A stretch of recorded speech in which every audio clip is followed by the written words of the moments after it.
बिस्मिल्लाहिर्रहमानिर्रहीम। Class 12 subject economics. आज का टॉपिक जो है that is a situation of constant returns to a factor. A situation of constant returns to a factor between the situation of increasing returns to a factor and diminishing returns to a factor। एक ऐसी situation जो बीच में आती है increasing returns, जब return increase हो जाता है एक फैक्टर को, जब हम लगाते हैं, एम्प्लॉय करते हैं, एंड डिमिनिशिंग, और डिमिनिशिंग जब हो जाता है, कमी जब आ जाती है रिटर्न्स में, एक फैक्टर को जब हम काम पे लगाते हैं, फैक्टर में have situation of constant returns to a factor. तो इसके बीच में जो सिचुएशन है that is known as constant returns to a factor. Means एक ऐसी सिचुएशन जो increasing returns to a factor और diminishing returns to a factor के बीच में जो है that is known as constant returns to a factor. It is a situation, एक ऐसी सिचुएशन है when MP means marginal product, जब marginal product of the variable factor, marginal product of the variable factor tends to remain constant. जब marginal product of variable factor जो है जब वो constant रह जाता है, अनचेंज रहता है, even when more and more of variable factor is combined, जब ज्यादा से ज्यादा वेरिएबल फैक्टर को कंबाइन किया जाता है या ज्यादा लगाया जाता है विद द फिक्स्ड फैक्टर या और फिक्स्ड फैक्टर्स, फिक्स्ड फैक्टर के साथ और फिक्स्ड फैक्टर्स के साथ जब ज्यादा से ज्यादा वेरिएबल फैक्टर्स को कंबाइन किया जाता है, उसके बाद भी जो है जो it tends to remain constant.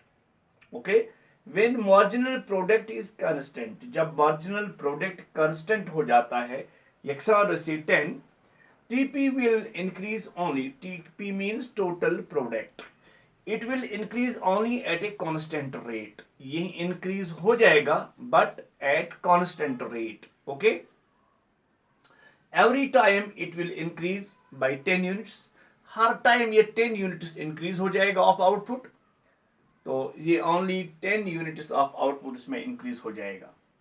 Postponement of the law, postponement of the law, postponement of the law of variable proportions, the situation of diminishing MP, जब सिचुएशन होगी कि डिमिनिश हो जाता है मार्जिनल प्रोडक्ट, डिमिनिश को कम कम कम हो जाना, is possible under two situations, as under दो सिचुएशंस में ये पॉसिबल है, ये मुमकिन है।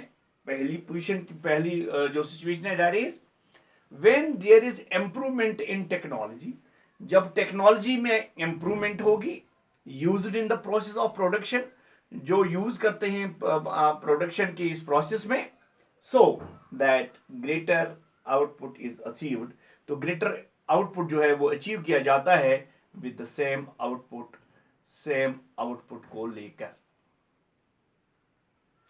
व्हेन सम, दूसरी पोजीशन जो है when some substitute of fixed factor is discovered, जब एक सब्स्टिट्यूट फिक्स्ड फैक्टर डिस्कवर किया जाता है, so that the constant of fixed of the factor is removed, fixed factor जो है वो रिमूव किया जाता है।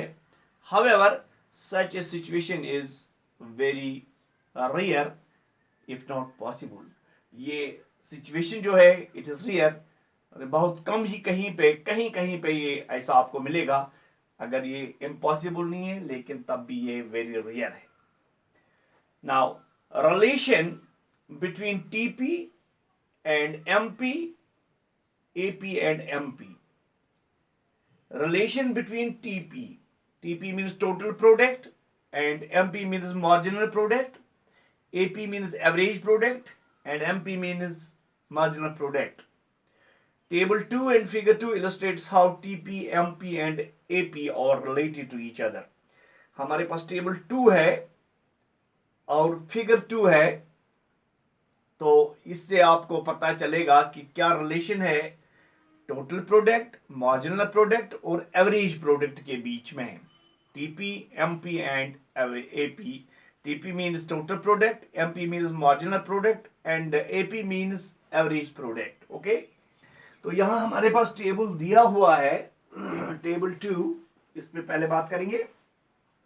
पहला कॉलम जो है that is unit of land in hectares, it is a fixed factor. पहला कॉलम है unit of land in hectares, it is a fixed factor, ये फिक्स्ड फैक्टर है, इसमें कोई तब्दीली नहीं आएगी। दूसरा कॉलम है units of variable factor, number of workers employed, this is a variable factor, इसमें चेंज आ जाती है। इससे फिक्स्ड फैक्टर, इसमें कोई तब्दीली नहीं है। This is variable factor, units of variable factors, number of workers employed, इसमें तब्दीली आ जाती है, पहले एक लेबर, बाद में दो, बाद में तीन, this is variable factor. This is a fixed factor, इसमें कोई तब्दीली नहीं है। लैंड जो है that is fixed, okay. And then it is MP, it is marginal product, output of rice in tons. Marginal product कितना आता है इसमें से, इन टन्स, राइस की बात कर रहे हैं, तो कितने टन्स वहां से निकल आते हैं। Next column is TP, means total product, it is sigma MP, marginal product, output of rice in tons. Next column is AP, bracket minus TP by L, output of rice in tons, okay. तो पहला हम देखेंगे units of land, जो fixed factor है। यहां 1 hectare land है। Units of variable factor means labour 0, marginal product 0, total product 0, average product 0, okay. अब दूसरी जो है लैंड, वही 1 हेक्टर है। यूनिट्स ऑफ वेरिएबल फैक्टर 1, कि 1 लेबर को यहां काम पे लगाया गया, तो वहां से मार्जिनल प्रोडक्ट हमें जो आया that is 6 tons of rice, total product is 6 tons of rice, और average product is also 6 tons of rice, okay. Now 1 hectare जमीन का है, it is a fixed labour, 2 labours यहां काम करते हैं दूसरी सिचुएशन में, और एमपी जो है दैट इज 14 हो गया। तो टोटल प्रोडक्ट जो है that is 14 plus 6, that is 20 turns of rice, and it is 10, it is average, labors 2, total 20, it is 10, it is divided by 2। यहां लेबर्स 3 हैं, मार्जिनल प्रोडक्ट जो है दैट इज 28, टोटल जो है that is 48 means 6 plus 14 plus 28, it is 48, it is 16, it is 3 divided by 48, it is 16, it is average। इसी तरह से जब चौथा लेबर आता है तो marginal product 24, total product is 72, average product is 18। जब 5वां लेबर आ जाता है तो marginal product is 8, total product is 80, average product is 16। जब 6वां लेबर आता है तो marginal product 4, total product 84, average product is 14।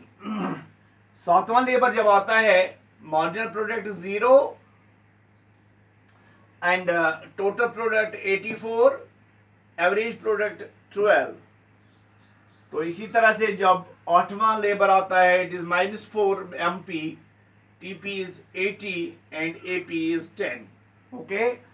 अब इसी को टेबल को हम फिगर के जरिए, ग्राफ के जरिए मजीद समझाने की कोशिश करेंगे। ये फिगर है आपके सामने, X axis, Y axis shows total product, x axis shows units of the variable factor, तो यहां आप देखेंगे यहां MP is increasing till 3 units of labor or employed. This is MP. It increases up to 3 laborers are employed. Accordingly, between O to K. This is O to K. TP is increasing at a increasing rate. TP जो है total product जो है, this curve shows this is total product TP. It is increasing at increasing rate between 3 to 7 units of labor. 3 से 7 labour तक जब हम लगाते हैं तो MP जो है it is declining. MP decline हो जाता है. मार्जिनल प्रोडक्ट जो है डेट डिक्लाइन्स, कम हो जाता है. Accordingly between K to R, जब K टू R हम ले लेंगे, this is K to R, यहां जब ले लेंगे TP is increasing at diminishing rate. TP increase होता है बट एट डिमिनिशिंग रेट. यहां से नीचे की तरफ आ जाता है, डिमिनिश हो जाता है, कम हो जाता है. When 7 units of labor are employed, जब 7 लेबर्स को हम काम पे लगाते हैं, MP is equal to 0. MP यहां 0 पे आ जाता है. अकॉर्डिंगली एट पॉइंट और TP इज मैक्सिमम. इस पॉइंट पे TP जो है it is maximum.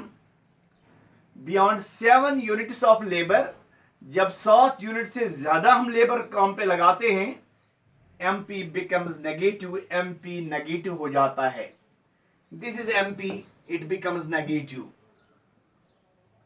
Accordingly beyond और, जब और के बियॉन्ड हम जाते हैं, दिस यहां आप चले जाते हैं तो क्या हो जाता है, TP स्टार्ट्स डिक्लाइनिंग. यहां से TP डिक्लाइन शुरू हो जाता है, नीचे की तरफ आ जाता है.